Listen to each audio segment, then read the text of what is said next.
Do you want to know about the time I ended up in the most amount of trouble I'd ever been in my entire life?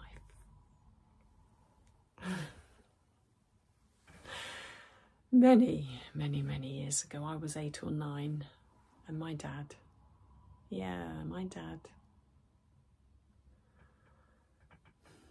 he started dropping me off at my cousin's on a Friday afternoon for a sleepover.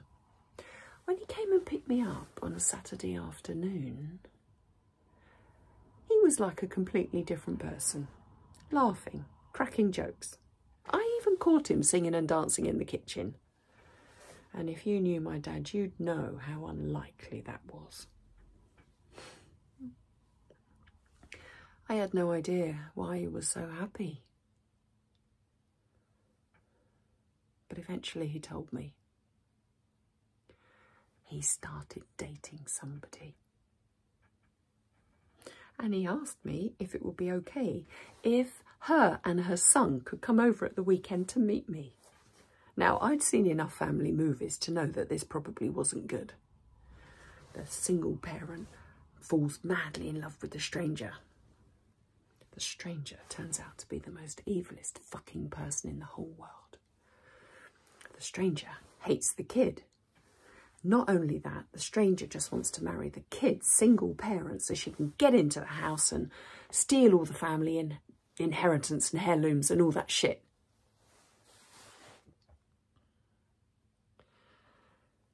Anyway, the night before they came, I couldn't sleep. I was worried about what this evil woman might be like. I'd imagine she was a witch.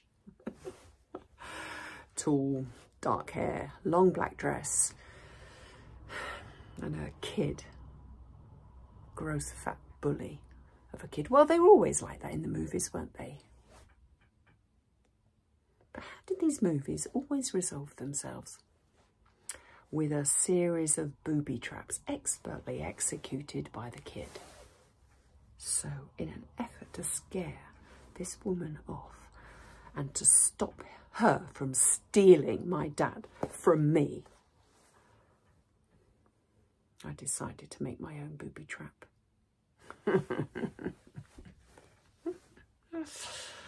My bedroom window was directly over the front door.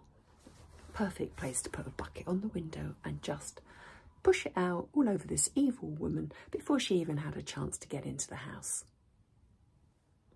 That night, I crept around the house filling a bucket full of the most nastiest, disgusting gunk I could find. Oil, paint, washing up liquid, used cat litter, anything in the fridge, rotten cheese, and I topped it up with a bit of spit and my own piss, and I mixed it all together, and I placed this bucket ready on the windowsill just behind the curtain, and I opened the window. It was ready to push this nasty bucket of gunk all over this evil woman and her grotesque kid before they could even get into the house. So I waited and waited outside that window, waiting for them to arrive. And you know what? They didn't look evil at all. They looked more scared and nervous than my dad. And my dad had been nervously faffing around all morning. God, then suddenly she looked up and saw me, smiled and waved. A nice smile, a gentle smile.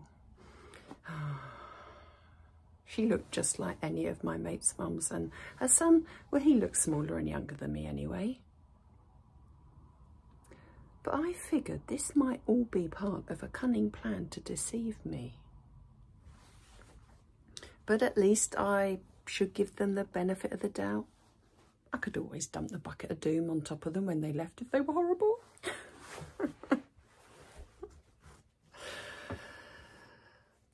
She, Emma, turned out to be super nice and funny, and my dad turned into this whole other person again. Funny, smiley, giggly, happy. My mum died when I was 3, and to be honest, I hardly knew her. Pretty much my whole life it had just been me and my dad. He was the greatest dad of all. Pretty much my best friend. And another reason not to let this Emma, this evil woman, come into our lives and ruin everything. But until he'd met Emma, I'd only seen him as being happy. And I realised that actually he was always really rather sad and just an unhappy person.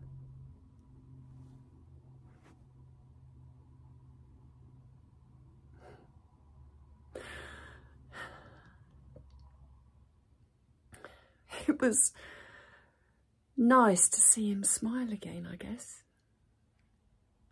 Anyway, after they left, my dad asked me whether we could meet up with them again. Fine by me, I said. That evening, I was in the lounge watching TV, playing games, and I suddenly heard my dad shout from upstairs, "Sharon, what the hell is in this bucket?"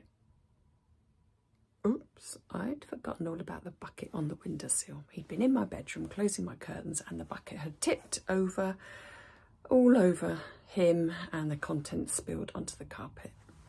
Oh, boy, was he an angry dad.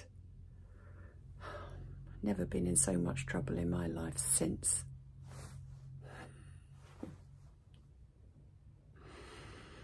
Emma became my stepmom,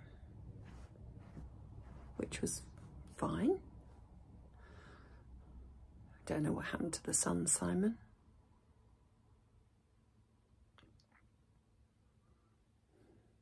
But that stain on the carpet from the bucket, it's still there.